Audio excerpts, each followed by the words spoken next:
Hey, what's up, guys? Welcome to the Holy Happy Hour. I am your host, Josh. And if you guys are first time here, don't forget to like and subscribe. Also, check out all the links. We've got tons of stuff, including our sponsor for today's video, Sock Religious. Wonderful site. I'm wearing their socks right now. They're St. Benedict socks. But they have all sorts of great, kind of subtle clothing that will allow you to hopefully start up some great conversations with some amazing products. So check them out. You can use promo code HAPPY at checkout and get 10% off. So we're going to jump right into today's episode. I'm super excited to have Father Leo on the show. And Father, I will kind of let you maybe introduce yourself a little bit, who you are, where you're from, however much you want to share with us, and then we'll kind of jump into Plating Grace a little bit after. Sure. My name is Father Leo Padalinghug. I'm part of a community of consecrated life called Voluntas Dei, which means the will of God. While I am based in Baltimore, Maryland, I travel extensively, giving a lot of talks and lectures, all connected to a theology of food. I'm the founder of platinggrace.com, which is an international faith and food movement, originally to strengthen families back around the dinner table, and it's really developed into just deeper experiences of the theology of food, primarily the Eucharist, which kind of takes through the form of my TV show called Savoring Our Faith on EWTN. Written several books, my own show on YouTube called The Father Leo Show, as well as now a food truck and a restaurant space that brings people coming out of prison systems or difficult situations, but most importantly, brings people together even outside of church, where faith is fed to people in subtle ways. Yeah, that's so awesome. I was just had a guest on the show recently. We talked about just like utilizing your talents, these gifts given to you by God to help others encounter Jesus. And he's a filmmaker, and it was super cool to kind of talk with him. And with you, I was like, this is perfect. I'm gonna have Father Leo coming on the show in a couple weeks. And so I was talking to him about it, and he was like, yeah, that's the perfect guy for it. It's like the guy that's like a chef, but like obviously a priest first. But like with your cooking, is that something that came first? Have you always been kind of a cook and a chef, or was that something that came to you later in life? I always cooked with my mom. She was a home economics teacher, but I think things took a deeper turn because even though while I cooked in college and at restaurants, when I went to seminary in Rome, there was a real profound experience of meals. You know, in the seminary at the North American College, we had to eat together one meal a day and we had to serve one another. And I actually enjoyed that serving part Yeah, because at the end of that, you could eat with a small group and we all had a common experience. And it yeah, was a real kind of eye opener about the power of food. And it was during a retreat where a psychologist was asking us to be mindful, paying attention to the colors, smells, the details, the history of the yeah, food we were eating, which we so often take for granted. And it actually left a very profound impression in me. And then when I went to adoration after mass, you know, most people would fall asleep because they just ate and they're tired. But yeah, I just kept thinking about, why did Jesus become food? He could have become anything, literally anything, but yeah, he chose the humblest of ingredients. mm-hmm. And it's really very incarnational theology. It's because he wants to be our companion in Mm-hmm. this journey. And that word is the Latin phrase cum panis, with bread. And so when you just think of bread and God's presence, Mm-hmm. gosh, let's go deeper. Let's talk about vegetables. Let's talk about the Lamb of God. Let's talk about why some people worship cows. It's Mm-hmm. just, it's mind blowing, to be honest with you. It's Yeah, the one thing that all humans have in common is mm-hmm. that while we might differ in many ways, we got to eat and we Yeah, got to drink, because if not, you die. But if you eat and drink the wrong things, you mm-hmm. can die. Yeah, yeah, absolutely. And I love the correlations too. And it's been beautiful. We've been focusing this Lent, especially on like living more liturgically, and also leaning into these charisms as gifts we're given by God. And one of my top ones is hospitality, and ways that I can help people encounter Jesus is by hosting and by serving and stuff. So that's super cool to see. We have young kids right now, but I was watching a podcast and they were talking about how one of their traditions is that every Sunday the kids trade off cooking and serving the family. And I thought that was just so beautiful. And I know that's something that people take for granted sometimes, is like we've kind of gotten away from the dinner around the table kind of lifestyle, and it kind of turned into more. I mean, I know when I was growing up, I was kind of dad was eating in the living room watching TV, and my mom was eating standing up in the kitchen so she could clean while she was eating. And who knows where me and my brothers were? We were probably in our rooms. And it really kind of, you don't see it as breaking apart the family in the moment, but then later on in life, you kind of see it's kind of it tears apart a little bit. Well, the devil wants you to not eat together, and the Yeah. devil doesn't want you to have communion in the domestic church. And so the Yeah. theology of the table, which I know it just sounds so 1980s corny, but it is incredibly key because when you invite God to your dinner table, he transforms that table into a desk where the greatest lessons in life are learned. And if you think that your job is simply to provide food for your kids, but not give them formation, then if you don't feed them, the devil will. The Yeah. devil is very real when it comes to food, even to the point where the first temptation took the form of one bite of the forbidden fruit. And if Mhm. you have taken that bite, which we all have, don't lie, with the Mhm. exception of Mary, everyone is fallen, Yeah. then we need an antidote, and that's one bite of the blessed fruit. Mhm. So if we aren't taking food theologically seriously, then all we become are just foodies, and we take pictures of our food, and it's Mhm. just so shallow. It's just Yeah. so shallow. So my objective is to make people start to think more theologically about Mhm. how God is present to us.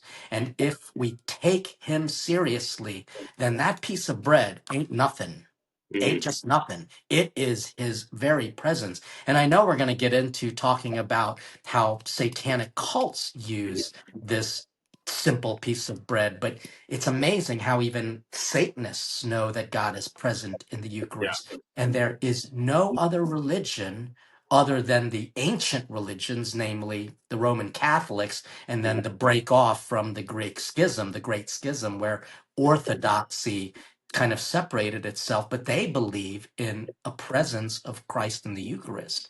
Yeah. And I just think that if again we don't take that food seriously, then we don't actually let Jesus touch every part of our body, and we Mhm. don't become what we eat. Yeah.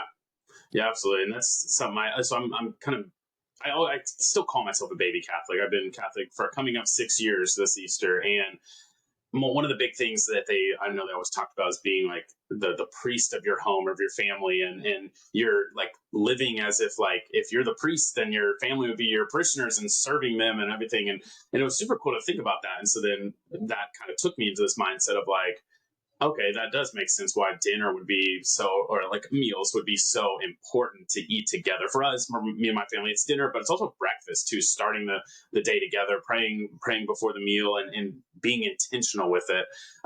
But yeah, it's interesting to see though that yeah, when they want to break apart the family, when the enemy wants to attack the family, that's kind of one of the first things he attacks is that kind of mindset, that the simple things that you think aren't that important, but they end up being drastically important. But And just say it. It's communion. The yeah, devil wants to break up communion. The yeah, devil wants to break up communities.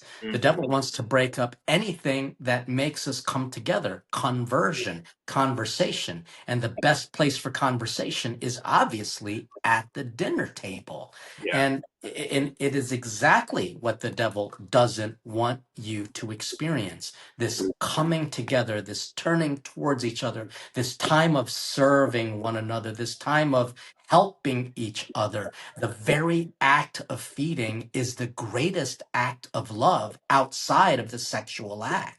yeah, Because it is truly the intimacy of self giving. My hands touch your food, mm-hmm, and you're putting it in your mouth.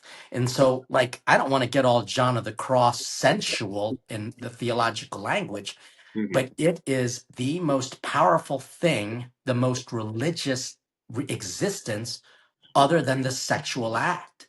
It mm-hmm, should be therefore protected and seen as an elevated thing, as the, ready for this word, the consummation of the marital act. mm-hmm, So, I mean, this is what people will oftentimes look at the work that I do on a very superficial, shallow level. And it's like, oh, he cooks, how cute. Oh, he beat Bobby Flay on the Food Network. Oh, mm-hmm, that's adorable. Oh, he can speak and talk at the same time. But when you start praying about food, you Hmm. start to address the deepest hungers you have. Hmm. And if God is the pro vida, the provider, the pro lifer, then you're Yeah. going to realize that Jesus really does want to feed you.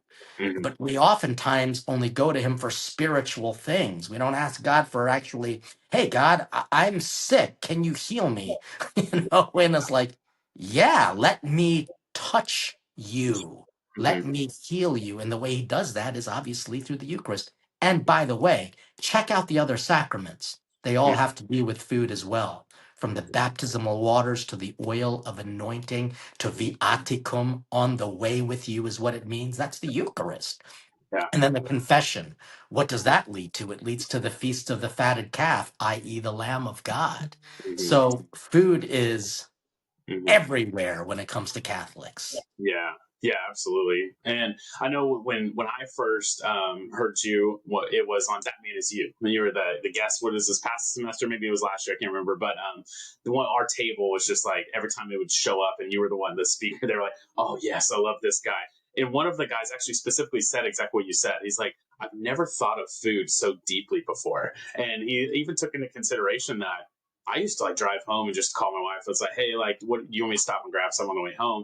But now I almost feel bad for doing that because it's like I don't want to get out of serving her, and I want to do my part in providing and putting healthy foods in our body. I mean, I was a personal trainer for a long time. I know the importance of that. It's like with society even today, if you think of it on a deeper level, society today, it's so easy, convenient, cheap to go swing by McDonald's, but it's also just just tearing up your temple, and you're not treating it the way you should, which can lead to obesity, which leads to some other gluttony, like vices and gluttony and envy and jealousy and all sorts of stuff. It's but people don't think of food or think of Just, stuff at that deep of a just level. think of this, that at one point, fast food was actually not fast. It was a service that was provided for families who had to be forced to do double income. Even during the time of war, when fathers were away fighting, moms had to cook and work.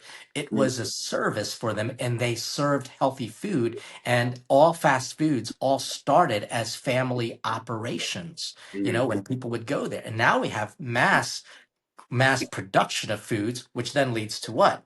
It leads to chemicals so that we can kind of increase longevity and shelf life to make food and animals bigger. And now what do we have? Well, we can't have cows, so we have to make fake meat.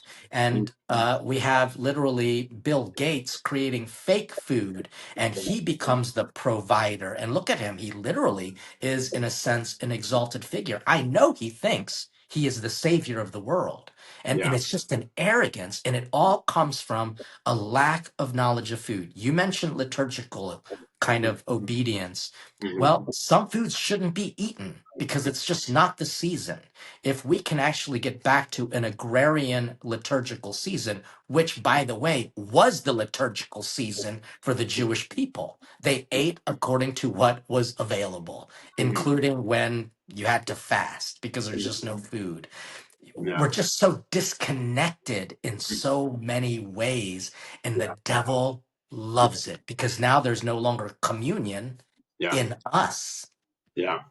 Yeah, and I was looking up before this. I left my notebook at work, but I was looking up like what do saints have to say about food and cooking and stuff. And it's crazy how many quotes you can find out there. I think there's one I can't remember who it was, but talking about how like eat what's in front of you and what's provided, and also talking about eating at a good pace as well, like not just shoveling it down, but like eating. It sounded like it was kind of basically aiming towards eating purposefully, like eating and it kind of take me back to mass again. So we're not just going through the motions and this is where I kneel, this is where I sit. I'm gonna go up there, receive communion, I'm out of here and get my kids some donuts. It's like no, like going with a purpose and going with the right heart. So we should have approached dinner and breakfast and lunch exactly that way as well. Food is a sacramental. When you pray over your food, it is like holy water at that point. It Mm, is literally kind of like a religious image that you might have in your home. It's a mm, sacramental. It's supposed to remind you that God is present there. And yeah. oftentimes we kick God out of the table because we're so busy. And I just gave a reflection at a parish for 40 hours devotion, and I mentioned as a kid that when after mass we would go to sit in front of the Blessed Sacrament. I was bored out of my mind at mass one, and then we had to go and pray in front of this box. And I remember my mom saying, be quiet because we're praying to Jesus. And I'm like, well, where is he? I'm a kid. Just he's in that box. And I'm thinking, wait, what? Like, is he like a little person or something? So, when I was a server, an altar server, I kind of snuck a peek into what was in that box, and I'm like, this is not impressive. I thought there'd be like a couch set up or something. Like, this is my mind as a kid. Yeah. And it just made me think. Now I'm a priest over 25 years. Why did Jesus become small? And just in reflecting, I think, oh, it's because he wants to fit into our busy schedule, into our closing minds, into our shrinking hearts. You see, Jesus is just like his presence is so simple, and that when you meditate on the simplicity, you experience a profundity. So making wine and making bread, this is something for your listeners to think about. And I write about it in my book, Epic Food Fight. The process to make bread and the process to make wine is the same process to become a saint. Okay, nice. I'm gonna include that in link to that book in the description because that sounds super interesting. I would love to read more about that. That's great. Well, I do want to get into, because we're talking about the bread and it being of such importance in the Eucharist, obviously being the true the bread of life. Obviously we know that, and now there is groups out there, satanic groups that also know that. And I was watching your video on this, and I was looking into it. It's in Kansas City. I'm in Tulsa, Oklahoma, so I mean it was pretty nearby. But I thought maybe we'd start with, just for any of my listeners out there, because I haven't done any videos on it, that maybe are like I don't even know what you're talking about. What's a black mass? Do you want to give like just a quick little overview of what that even is? Yeah, a black mass is the debaucherous antithesis of a Catholic liturgy. And so, as we would have a mass that would consist of the liturgy of the word and the liturgy of the Eucharist, the black mass is basically speaking to Satan in their liturgical word. So prayers and incantations to Satan. And then, as we in Catholics would consecrate and adore the Eucharist and receive the Eucharist, the Black Mass is them taking a wafer that has been consecrated from Mass, which, by the way, happens pretty regularly because of the looseness of the way some churches offer communion. Someone would, in the Black Mass community, well, let's just call it what it is. It's the satanic ritual. They Yeah. would take it, and instead of consecrating it, they would desecrate it. Instead of adoring it, they would abuse it. And instead of receiving communion, they would destroy it so that no one can experience the presence of God in the Eucharist. It's pretty it's pretty disgusting. And Yeah. it's also combined with very desecratory lewd acts. And now just imagine what a lewd act would be. They are doing that with each other in order to mock the Eucharist. And so it is the exact opposite of what we do in a Catholic liturgy. Yeah, man. Yeah, it's kind of icks me out. And like I said, being baby Catholic 6 years, I know for a fact that in my Protestant days that this wouldn't have really bothered me. I would have thought it was weird, like so interesting. But then when you kind of come to know the truth and that it truly is Jesus present, it's something that I feel like just kind of icks me. Like it was so hard to watch. It's like watching the news and hearing about. I think there was some in Nigeria just recently, 20,000 Christians killed, and you're just like like just one of those things that just icks you out a little bit. In the sense, like obviously, I feel like we all should feel that way. Like that's how it should feel when our Lord is being abused. What responsibility do we have, like as like faithful Catholics to go there. I mean, like it's in Kansas City. Like I said, it's not too far from me. What responsibility do we have to like go and be a part? Or is this like something you speak with to God with? Is this something you take to prayer? But I was interested in I brought this up in my friend group, and they're like, I can't wait to hear that response because I'm not sure what I would say. Yeah, so I actually talk about it in my show and my podcast, the Father Leo Show, with that Yeah, very episode.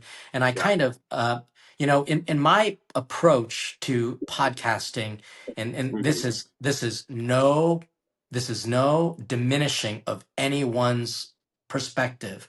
I mm-hmm, sometimes think that especially if people don't have formation, and formation is a key term, they might just kind of talk in circles. So I try to provide pastoral direction, not just theology, but take the theology and put it in a practical way. So the first thing I would say is prevention. Let's do what we can to prevent the Eucharist from being abused, from anything from being abused. And if that requires us to make sure that there are cameras there, great. And then making sure that the keys are in the sacred, which is actually canon law. We have to have the keys for the tabernacle. And let's make sure that our ushers are trained, but not as bodyguards, but truly as people trying to usher people to get close to the Eucharist. And I mm-hmm. even recommend that if you're an usher, usher one mass, but go to mass the second mass. And Yeah, and and if not, then you're just working at that mass. And by the way, receiving communion. Your heart is divided. The yeah, second thing is you have to discern if you are called to be a warrior for Christ. And that means to actually be in a position where you're kind of standing up for the Eucharist. And that mm-hmm, means, are you called to be an apologist, to stand up and speak out against them? Are you called to be a silent vigil prayer and come in large groups and pray around them at the same time? There's this Catholic group called Family, Property, and Tradition, and you oftentimes see them. They're very well dressed individuals, and they have sashes and hats, and they have bagpipes, and they walk around with big banners, and on their shoulders they will mm-hmm, carry an image of the Blessed Mother, particularly Our Lady of Fatima.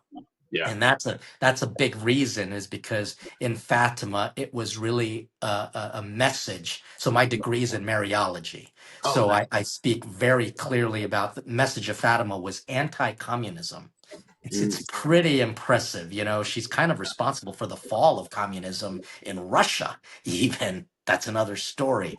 But so they'll walk around with that statue, that image, because communism and Satanism are actually intertwined. One is a religious form of ruling, yeah, communism is the political form of ruling, and it is evil. It is just pure evil. yeah, So you've got to be called to do something about it. And there was a man, I don't know his name, but he was actually interviewed by Property, Tradition, and Family, and I'm going to have to try to find his interview out. He actually jumped onto the Eucharist after the satanic minister threw it on the floor, and he was ready to step on it. And this guy put himself between that satanic foot and the body of Christ, and he immediately consumed the Eucharist, which is the appropriate thing to do at yeah, that time because the ablution ritual couldn't be performed at that moment.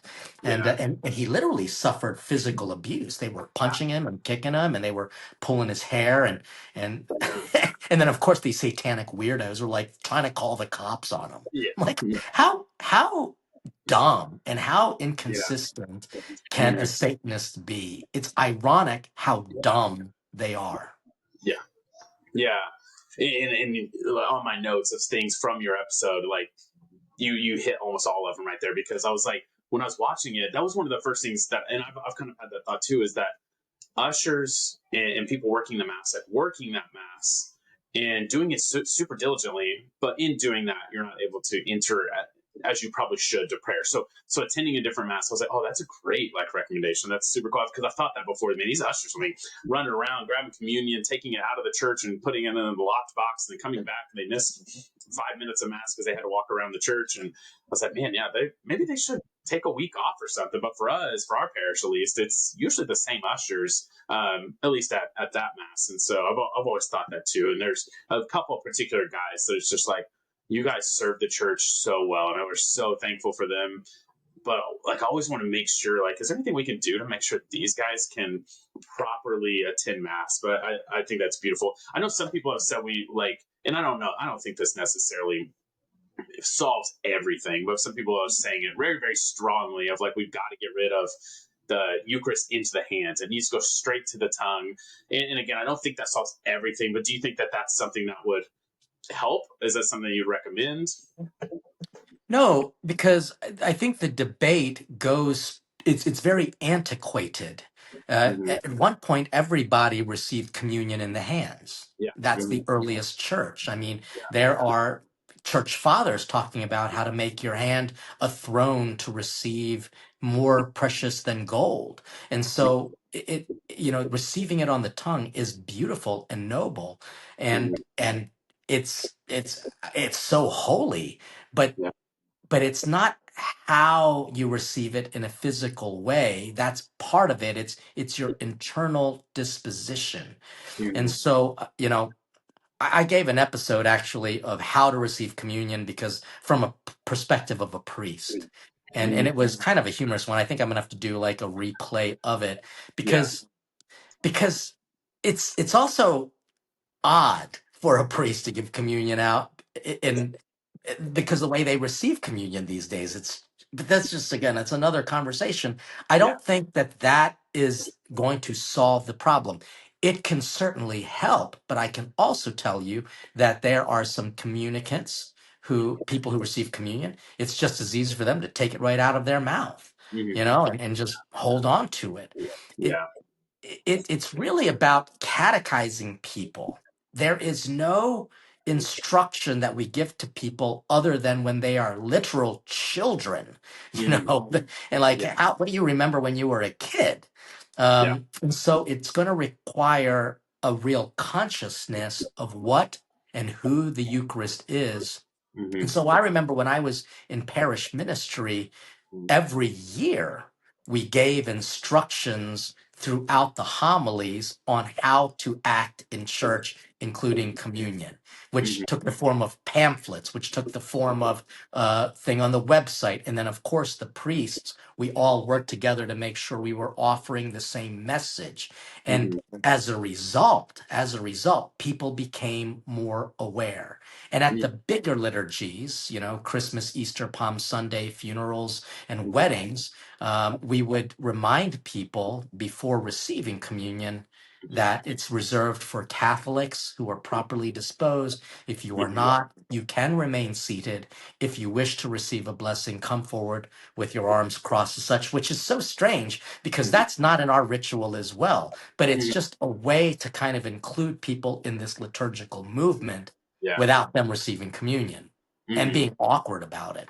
Yeah, yeah, and I always think that's so beautiful. The very, very first time I ever heard a priest do that was at my wedding, and me and my wife were both converts, so it was two converts getting married in the Catholic Church with a whole bunch of Protestants, and so they did that, but they didn't say it ahead of time. Our priest kind of, I think, probably knew ahead, like I'll say this just so it's not awkward for everyone. And I had a lot of family members that are like, I actually really appreciated that because it can.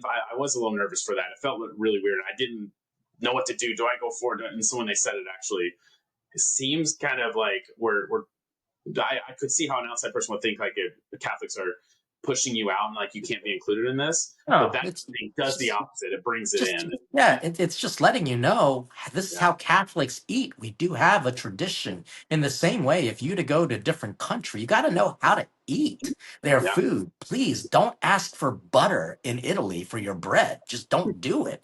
yeah, It's called compassionate manners, yeah, and it's really, if people think that they're entitled to the Eucharist, then it really shows their arrogance and pride. And yeah. that's true for even Catholics. Yeah. Heck, I convict myself. I just had mass. I travel so much that there are times when I have to say mass on my own. In fact, that's oftentimes regular.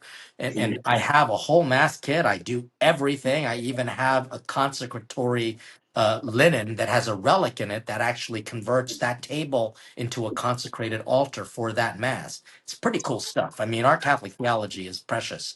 But Yeah. then whenever I get to the point where I say, Lord, I am not worthy to receive you, I actually have the ability to pause and just adore Christ in the Eucharist and remind myself that this little piece of bread that I'm going to put in my mouth, this is literally the most important thing I can do in my life, not Mhm. just today, but this is the most important thing I can do for my life. Yeah. If people approached food with a sacred attitude, which means, let's admit, we don't deserve the food that we eat, especially knowing there are literal continents of millions of people who would kill to have your crumbs.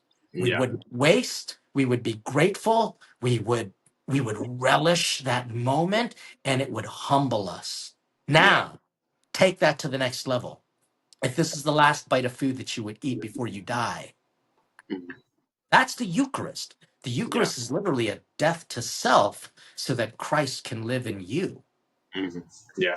Absolutely. And I love seeing kind of the transition out of the black mass stuff into like now how can we bring up healthier Catholics? I love seeing that people are like young, especially young generation, are starting to see that and how beautiful the Eucharist is. And I've seen so many times people sharing their story, and it's like they see this and they understand it, and then they start realizing like I want to be part of this. And so they're coming into the Catholic Church, and I feel like we have you see it across like the whole country, really, and I mean maybe across the world, but I know more so the country. What we're seeing here in Tulsa is that hundreds and hundreds and hundreds of people every Easter coming into the church.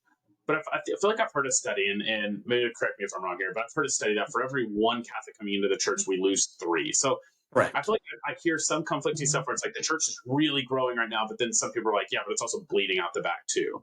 I don't know if there's truth to that or what you've heard. Yeah. So we're actually losing more Catholics than gaining more Catholics. But in a spiritual reality, that's just Jesus trimming the tree. Because, if there are dead branches, they are going to they're going to face their own reality. And I can Mhm. also say this, that the quality is more important than just the number. The numbers are wonderful because we find strength in numbers. Thank God for that. But Yeah. it's the quality of Catholics. Look at the people who have become Catholic in just this past year. These are smart people. These are critical thinkers. These are people who aren't just living life for themselves. These are very powerful individuals who have Yeah. great influence, but they Mhm. submit to the authority of God and the church that He created. And Mhm. you're right, there is a growing hunger for the Eucharist, there is a growing hunger for God in their life. We as Mhm. priests, and this is, gosh, I get kind of upset because when you think of our mass, a typical mass, it's Mhm. so hokey. It's so kind of like uninspiring. But Mhm. when you celebrate the liturgy with this dignity, with a seriousness, without it being about you, um, Mhm. when the priest does that, as well as the music being truly elevated, when people are expected to dress properly, Mhm. especially the altar servers, because I just had an episode on that and I'm getting a lot of hate because I'm suggesting altar servers need to be properly dressed. Black shoes is what I Mhm. recommend. It's so simple and basic. But Yeah. when you do liturgy well, it's likened to a formal dinner in the presence of a king. People Mhm. see that this is powerful. Yeah. Every mass needs to be like that. Yeah. Yeah, absolutely. And with these people coming in, what do you think that the best thing we can do? Like, I mean, I work for the church, and so first of all, to vouch for what you just said, yes, I work for the college ministry in both at the University of Tulsa and Oklahoma State University. Percentage wise, but when we're a relatively small university, about 130 or so at Mass every Sunday, we've got 15 coming into the church this Easter, and already 8 signed up to start OCIA. They're kind of starting now, but starting this summer, and so we're seeing like incredible growth percentage wise. What like some of us like as the lay people, as the lay faithful, I know what we can are going to play a big role in this. Like what kind of stuff can we do to kind of help these people stick? Because if we are seeing a lot of people leave, like the people that are coming in, super intelligent, very convicted in their faith, and what can we do to help make them stick? Provide ongoing formation Okay. experiences. And when I say formation, we have to almost model what St. John Paul wrote about in Pastoris Daba Vobis, which was about the formation of seminarians to become priests. Make sure that there is intellectual formation, spiritual formation, Mm-hmm. human formation, and pastoral formation. And that means giving them true experiences of intellectual things, of authentic spiritual things, expose them to the spiritual treasures of the church, from Taizé prayer to deep contemplative thought. Give them pastoral formation, which means give them a chance to actually do something with their faith, serving in any way possible.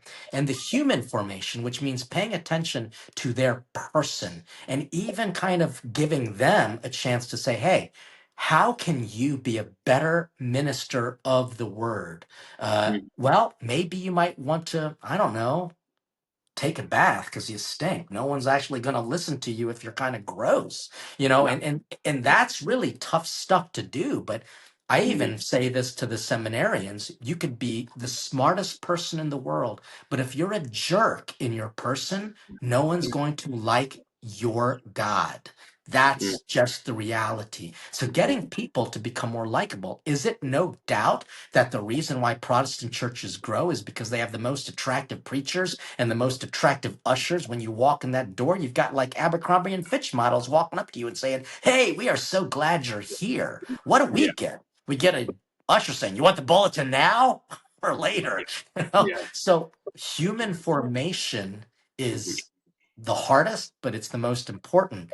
Exactly. Colleges can do that. As a matter of fact, you're going to appreciate this. I'm editing my book now for college life, and it's Okay. called How to Keep College Students Faithful and Fed.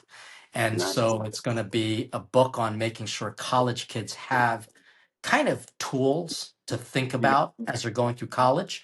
And then Yeah. also, I have like recipes that they can make in their dorm Oh, as well. that'd be So, awesome. Yeah, that'd be super great. Because yeah, working at the college ministry, they're in their formidable years.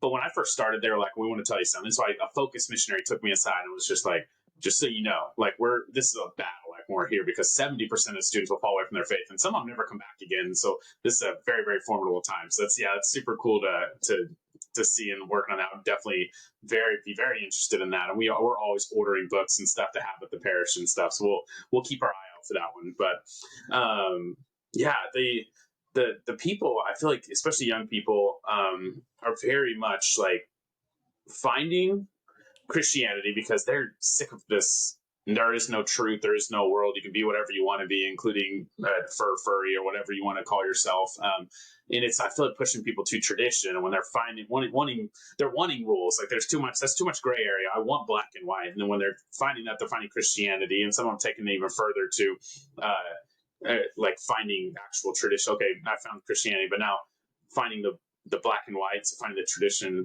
leading into the Catholic faith. I love seeing that we're seeing young people, at least in my parish in Tulsa, we're seeing young people veil. You won't see more veils in Tulsa than you will if you go to a Sunday mass at the college ministry. And it's super beautiful to see these ladies like veiling up and taking everything so seriously. So, yeah, so I love what you're saying because I think just like taking our food seriously, like taking how we dress and approaching mass and what would you wear to work? And if what you're wearing to mass is less than what you're wearing to work, you may be putting some importance over some things that maybe you need to kind of readdress. And I feel like we just as a society don't think deeply into those things anymore. Correct. And as I mentioned, that this is the most formal thing we can do, it also has to be a balance of familiarity as well. Yeah. And I always, for example, as a formator, I would say to the young women, thank God that you have your veils, but can you pray without it? Because this Mm, is key. If not, then it becomes something likened to the scribes and Pharisees with their long tassels and widened phylacteries. yeah. Somehow I'm holier than you because I've got the veil. And Yeah. so we've got to always keep the mindset of I am before God. Veil or not, he sees my heart. And yes, it would be wonderful if we can return to everyone being a little bit more kind of formal when it comes to the way they celebrate liturgy, Yeah. but at the same time we're not in charge of their spirituality. Yeah. So always a caution, and Yeah. in good Catholic theology it's a both and, as Yeah. long as we can keep that balance. For example, I don't want you to feel bad if you swing by and pick up fast food and eat it with your wife and your kids, but just Mhm. eat it slowly, eat it intentionally, say Yeah. prayer before you eat it, let people know what it is you're eating. And then, you know what? It becomes no longer about just what you eat, but rather Mhm. how you eat it. So there's just so much here that people have to think about when it comes to mass. And I don't ever want to be dictatorial, which is Yeah. why I don't require communion in the tongue only. Yeah. But at the same time, I'm not going to refuse someone if they kneel and receive communion. Yeah. We're just so kind of imbalanced in our liturgies Yeah. that I just think we need to always have the mentality of formal and familiar at the same time. Yeah.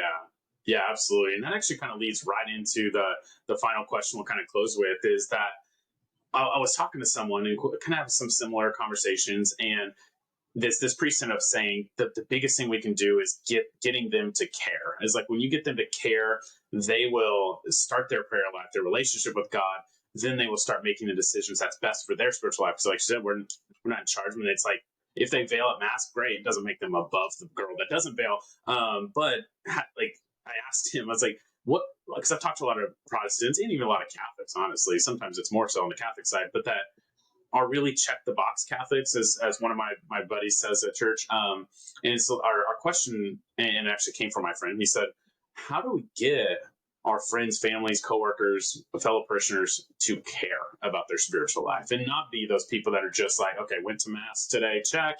Went to confession this month, check. I said my prayer before dinner, check. But actually taking things and thinking deeper. Like, how do we get them to care?" It requires the time for contemplative, meditative prayer.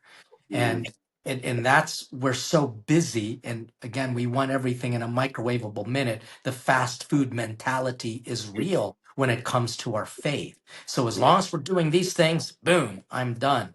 But Mhm, it does require people to pull away and to mhm, talk to God from their heart in silence. It requires us to take a Sabbath day through, mhm, or at least what I call Sabbath moments throughout the day, mhm. because if not, then we become shallow. And so Yeah. St. John Paul again talked about how and Benedict reaffirmed this, Mhm, that the way to combat the secularism in our mentality is mhm, to become more contemplative in our prayer. mm. Gotcha. It's really that simple, just to Yeah. be, as you know, we call it mindfulness, which is actually just intentional. We need to become more intentional in everything we do. You Mm. know, this is probably going to open a can of worms as we bring this to a close, but Yeah. just even be intentional Yeah. when you're sinning. You Yeah. know, and people are like, wait, what? It's like, well, just think about why you sin, Hmm. and you're going to realize that you're not a terrible person. You're just a Yeah. weak person. You're a lonely person. You're a person who hasn't experienced love in a deeper way. Yeah. And then we become less scrupulous and more Hmm. sincere, more humble, and we become truly the child of God that he created us to be, always Mm. hungering for Yeah. him. Yeah. Absolutely, and I think that's a beautiful way to close it off. So we'll leave it there because I know you got to go. Before you leave, though, the one last thing I wanted to have is where can everybody find you if they want to? And I'm going to include all these links in the description. So if you're watching this and it's already on YouTube, all of it's in the description below. But where are some places that people can find you, ways they can support what you guys are doing? Yeah, they can always find me at a Hilton hotel near an airport because I'm always traveling. No, but my operations is called Yeah, platinggrace.com. There you can get information of my speaking, our resources, the shows, whether it be the podcast or the TV show. hmm And then if they want to do any type of support, they can easily go to the Plating Grace Foundation, which is my nonprofit group, and then also come to the restaurant or bring the food truck out there. You know, yeah, we were originally supposed to have the food truck in California to do a whole road show in January of 2025, but then obviously the fires put a damper on that. So we're actually making our way, God willing, later in this year to Texas. But I also want to kind of hit the Northeast, the Southeast, the Midwest. yeah. So because when people taste the food, first of all, it's award winning food. I mean, I beat Bobby Flay for God's sakes. Oh yeah, So it's really tasty, yeah, but they start to get a sense of what it means to be in communion, in community with one another. And yeah. pastors love it. You know, heck, I'll even come out to your university at some point and cook a meal for your students and Oh talk yeah, about a theology of food, yes, and yeah. hopefully they will it'll inspire them to learn where they need to be fed so that they in turn can feed others. Yeah, that would be amazing. Well, it would be very supported here at the university and also the parish here in Tulsa, Christ the King. Like I said, you're their favorite speaker from That Man Is You, and so thank you for all that you do, and thanks for joining us again. You guys make sure you guys go and check out all of his channels, his books, his TV show, everything, and support what they're doing. And one of the best ways you can support what he's doing, what we're doing, is honestly pray for us. Pray for us that we are able to continue doing the work of God on this thing. Anything that good that comes from this is of God. And so let us always give glory to him. So you guys have a blessed week. We hope to see you guys next week. And we're praying for you, and we will check you guys next time. Thanks, Father, for being on the show.